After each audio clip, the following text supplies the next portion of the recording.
Hi, I'm Dr. Charles Boulay. I'd like to introduce you to this course on Physiological Optics for Occupational Therapists. Now, don't be fooled by the title. First of all, I'll explain physiological optics in a second, but this class is for anybody who works in rehabilitation or with child development. That includes psychologists, family doctors, pediatricians, and psychiatrists, school principals, school counselors equally well. I'm going to introduce you through this class to the foundations of physiological optics. That is to say, how does the eye create an image on the retina so that the brain can understand it and make use of it? It all seems very simple in a sense. You open your eyes and everything seems to work. But what if things weren't quite so simple? Well, in fact, for 1 in 4 children, and likely equally as many adults, especially with an aging population, the difference between easy fluid vision and complicated vision is significant. This class takes you through this process of how the brain uses the eye to create an image and what happens when things aren't so easy.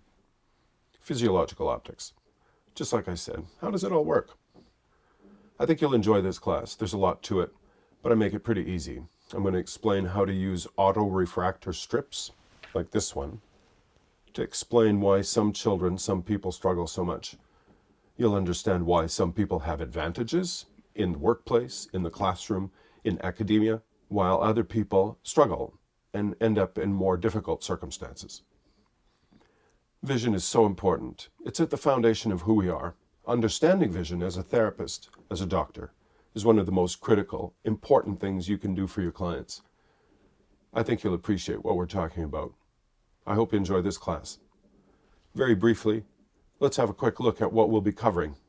Physiological optics. Once again, we're talking about human biology and optics, and how these impact on development and performance. I introduce you to the biology of human vision very quickly, but you'll get the idea of why this is all so important.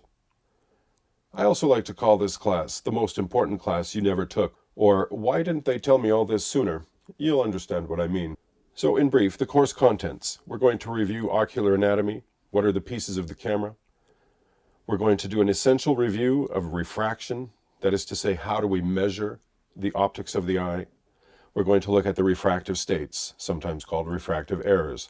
What exactly are we talking about when we talk about myopia, hyperopia, farsightedness, astigmatism, all these things?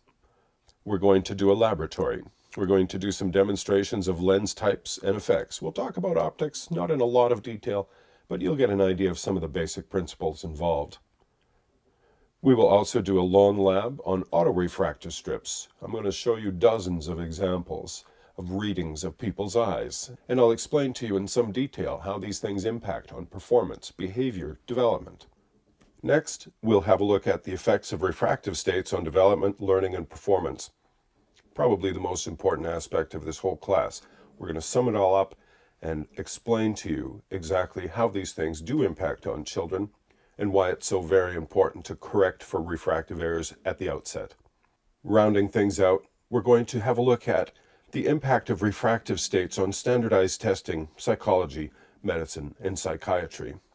And you'll wonder, why aren't we checking for refractive errors and correcting for them before we do the testing? You'll see. You'll begin to appreciate the very important role of refractive state in all kinds of testing that we do routinely without checking.